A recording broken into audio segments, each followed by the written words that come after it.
Hindi grammar का ये chapter है, चैप्टर 10, अवयव या अविकारी शब्द, इनडिक्लाइनेबल वर्ड्स। ओके, देखिए, पढ़िए और समझिए। कछुआ धीरे धीरे चलता है। दरवाजे के बाहर कोई खड़ा है। अहाना और ईशा खेल रहे हैं। अरे, चोट लग गई है। बच्चों, ऊपर दिए गए वाक्यों में आए सभी रंगीन शब्द अविकारी शब्द हैं। वाक्यों में प्रयुक्त होने पर उनके रूप में कोई विकार या परिवर्तन नहीं होता। इनका रूप हमेशा एक समान रहता है। देखिए, धीरे शब्द के प्रयोग। ओके, संज्ञा, अवयव और क्रिया यहाँ पे दिए गए हैं। लड़का, लड़की, लड़के। धीरे धीरे धीरे। आया, आई, आए। आपने देखा कि ऊपर दिए गए वाक्यों में सभी संज्ञा शब्दों लड़का, लड़की, लड़के तथा सभी क्रिया शब्दों आया, आई, आए के रूप परिवर्तित हुए हैं, लेकिन धीरे शब्द के रूप में कोई परिवर्तन नहीं हुआ। अंततः धीरे अवयव या अविकारी शब्द हैं। जिन शब्दों के रूप में लिंग, वचन, कारक आदि के कारण किसी तरह का विकार या परिवर्तन नहीं होता, वे अविकारी शब्द कहलाते हैं। जिस तरह विकारी शब्दों में अंतर्गत संज्ञा, सर्वनाम, विशेषण तथा क्रिया शब्द आते हैं, उसी तरह अविकारी शब्दों में क्रिया, विशेषण, संबंध बोधक, समुच्चय बोधक तथा विस्मय बोधक शब्द आते हैं। देखिए नीचे गए तालिका। शब्द विकारी, संज्ञा, सर्वनाम, विशेषण, क्रिया। अविकारी, क्रिया विशेषण, संबंध बोधक, समुच्चय बोधक, विस्मय बोधक। आइए अविकारी शब्दों के विषय में विस्तार से अध्ययन करते हैं। क्रिया विशेषण, अवयव, एडवर्ब। देखिए चित्रों के नीचे दिए गए वाक्य। घोड़ा तेज दौड़ता है, तो क्रिया विशेषण हुआ। तेज दौड़ रहा है, तेज है वो क्रिया है उसकी। अध्यापिका सुंदर लगती है। ओके, मंथन यहाँ आओ। दूध वाला सुबह आता है, सुबह की क्रिया है उसकी, और मंथन को यहाँ आने के लिए कहा, तो यहाँ ये वाक्यों में रंगीन शब्द तेज, सुंदर यहाँ और शब्द क्रिया की विशेषता बता रहे हैं। क्रिया विशेषण शब्द हैं।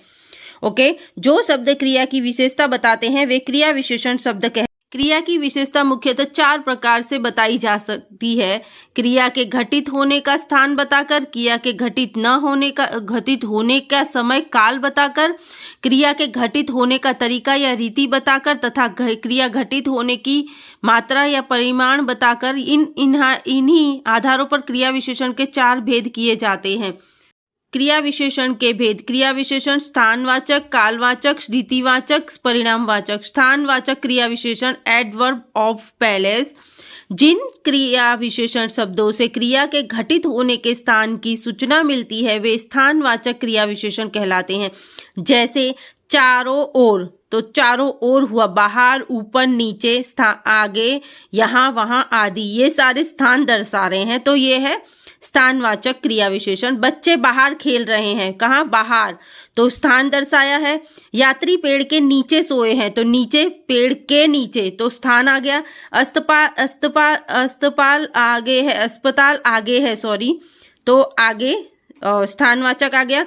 स्थानवाचक क्रिया विशेषण की पहचान के लिए क्रिया पर कहाँ प्रश्नवाचक प्रकार शब्द से प्रश्न किया जाता है, इस प्रश्न के उत्तर से मिलने वाले शब्द स्थानवाचक क्रिया विशेषण कहलाते हैं। कालवाचक क्रिया विशेषण एडवर्ब ऑफ टाइम। टाइम का जो दिखा रहे हैं उसे कहते हैं कालवाचक क्रिया विशेषण। जिन क्रिया विशेषण शब्दों से क्रिया के घटित होने के समय के बारे में चलता है वो कालवाचक क्रिया विशेषण कहलाते। जैसे कल, परसों, 2 दिन, आज, अभी, सदा, सब, जब तक, हमेशा आदि। मैं दिल्ली से आज आया हूं, तो आज बताया है, तो कालवाचक हो गया क्योंकि एडवर्ब ऑफ टाइम दिखाया गया है। 2 दिनों में बारिश हो रही है, 2 दिनों में। मैं रोज व्यायाम करता हूं। कालवाचक क्रिया विशेषण की पहचान के लिए क्रिया पर कब प्रश्नवाचक शब्द से प्रश्न किया जाता है, इस प्रश्न के उत्तर में मिलने वाले शब्द कालवाचक क्रिया विशेषण कहलाते हैं। रीतिवाचक क्रिया विशेषण एडवर्ब ऑफ मैनर। जो क्रिया विशेषण शब्द क्रिया के घटित होने की रीति, तरीका बताते हैं वे रीतिवाचक क्रिया विशेषण कहलाते हैं। जैसे लगातार, धीरे धीरे, अचानक, तेज, ध्यानपूर्वक आदि।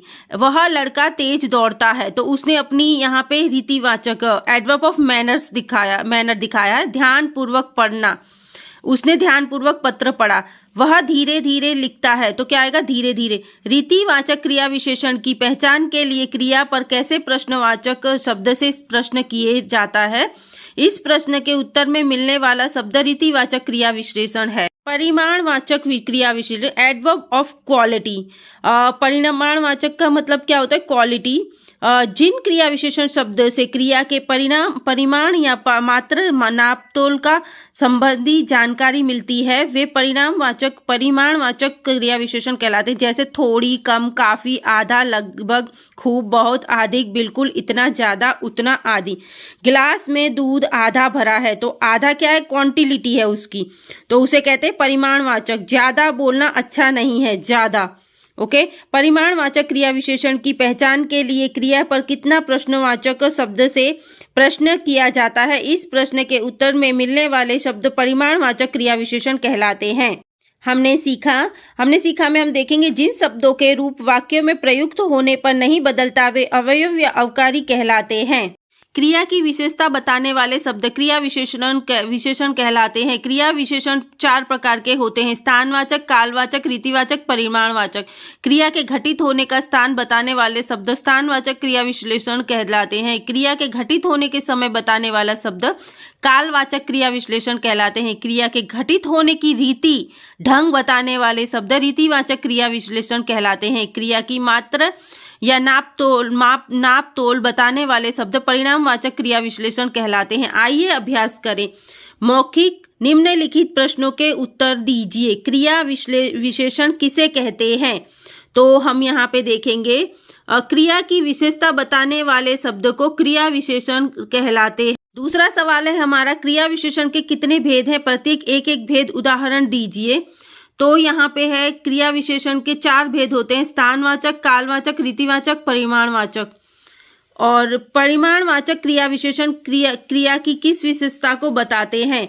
तो यहाँ पे है परिणामवाचक एडवर्ब ऑफ क्वालिटी। जिन क्रिया विशेषण शब्दों से क्रिया के परिमाण या मात्रा का नापतोल संबंधी जानकारी है वे परिमाणवाचक क्रिया विशेषण कहलाते हैं। संबंध बोधक अवयव, पोस्ट पोजिशंस। घर के सामने विद्यालय है तो पोस्ट बताया गया है कि कहाँ पे पोजीशंस है, घर के सामने। पेड़ के ऊपर बंदर है, पेड़ के ऊपर बंदर है, पोजीशन बताई गई है, यहाँ पे पोस्ट बताया गया है कि कहाँ पे है। मेज के नीचे बिल्ली है तो मेज के नीचे।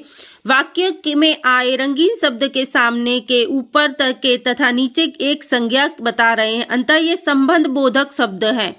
जो शब्द संज्ञा या सर्वनाम के बाद प्रयुक्त होकर वाक्य के अन्य संज्ञा या सर्वनामों के साथ संबंध व्यक्त करते हैं वे संबंध बोधक अवयव कहलाते हैं। अन्य संबंध बोधक शब्द के बाहर, के, मारे, के, भीतर की ओर, के, सामने, के, ऊपर, के, पीछे, के, सामने, की तरह, के, अंदर, के, आगे, के साथ, विपरीत, की तरफ आदि।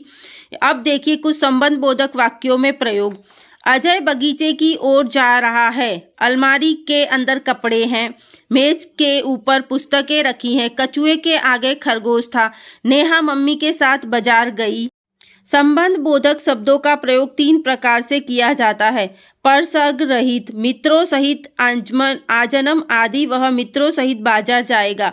परसर्ग सहित, मकान के पीछे, दुकान के आगे आदि, मेरे मकान के पीछे मंदिर है। हम देखेंगे दोनों प्रकार से, फोन द्वारा, पत्र के द्वारा आदि। और उसने फोन द्वारा मुझे सूचित किया, उसने पत्र के द्वारा मुझे सूचना दी। हमने सीखा वाक्य में प्रयुक्त 2 संज्ञा तथा सर्वनाम शब्दों के बीच संबंध बताने वाले शब्द शब्द बोधक अवयव कहलाते हैं। संबंध बोधक शब्द संज्ञा या सर्वनाम के बाद प्रयोग किए जाते हैं।